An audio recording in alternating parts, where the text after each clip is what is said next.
વિદ્યાર્થી મિત્રો, ગૌધરાની આ ધરતીની દીકરી નવ્યા ચિરાગ જોશીના હાથને નમસ્કાર.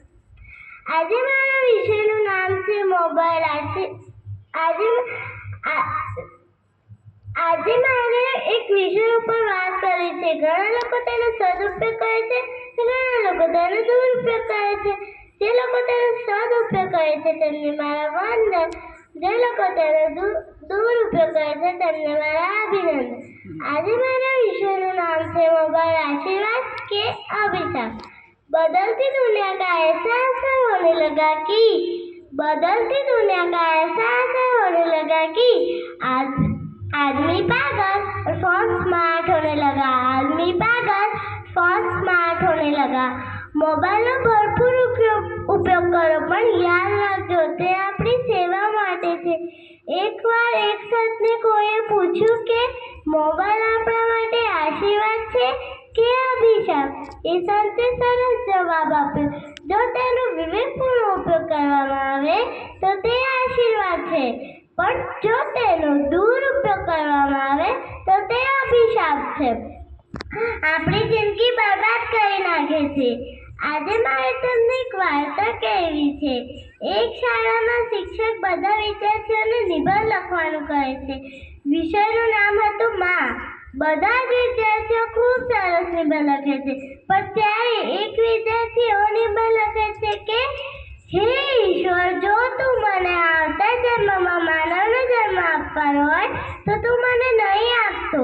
મારે મોબાઈલ બનવું છે, કારણ કે મારી મમ્મી મને જેટલું પાસે રાખે છે તેના કરતાં વધારે તો તેનો મોબાઈલ પાસે રાખે છે. અને જો તું મને માનવનો જન્મ આપવાનો હોય તો તું મને ઓફલાઈન મમ્મી આપજે, જે મારી સાથે રમે, મારા અને પપ્પા માટે ગરમા ગરમ નાસ્તો બનાવે.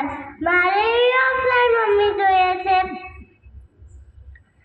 पहले लोग सैलरी छुपाते थे, फिर लोग ज्वेलरी छुपाते थे और अब लोग गैलरी छुपाते हैं. मोबाइल से આપણને ઘણી બધી સુવિધાઓ ઝડપથી મેળવી શકાય છે.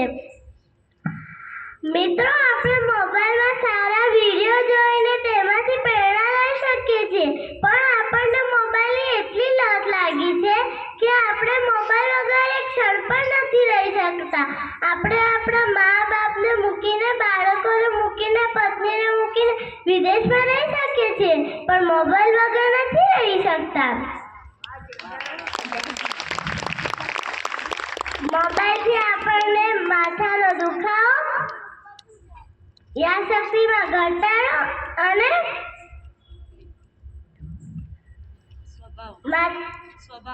સ્વભાવ ચીડચીડિયો થઈ જાય છે.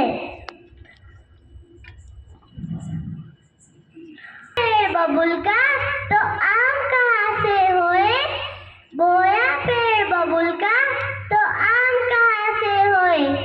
चिपके रहोगे मोबाइल से तो काम कहाँ से होए. चिपके रहोगे मोबाइल से तो काम कहाँ से होए. પારસભાઈ પારધી એવું કહે છે કે માણસને મશીન ના બનવું હોય ને તો સૂતા પહેલા ને ઉઠ્યા પછી 1 કલાક ફોનનું ઇન્ટરનેટ બંધ રાખશે, નહીં તો આવનારો સમય એવો આવશે કે તમારું જીવન સંચાલિત તમે નહીં મોબાઈલ કરતો હશે. मोबाइल के नशे में इस कदर चुर बैठे हैं, मोबाइल के नशे में इस कदर चुर बैठे हैं, एक कमरे में भी होकर भी सब दूर दूर बैठे हैं. एक कमरे में भी होकर भी सब दूर दूर बैठे हैं. હવે તમે જ કહો, મોબાઈલ આશીર્વાદ છે કે અભિશાપ? અસ્તુ. જય હિન્દ, જય ભારત.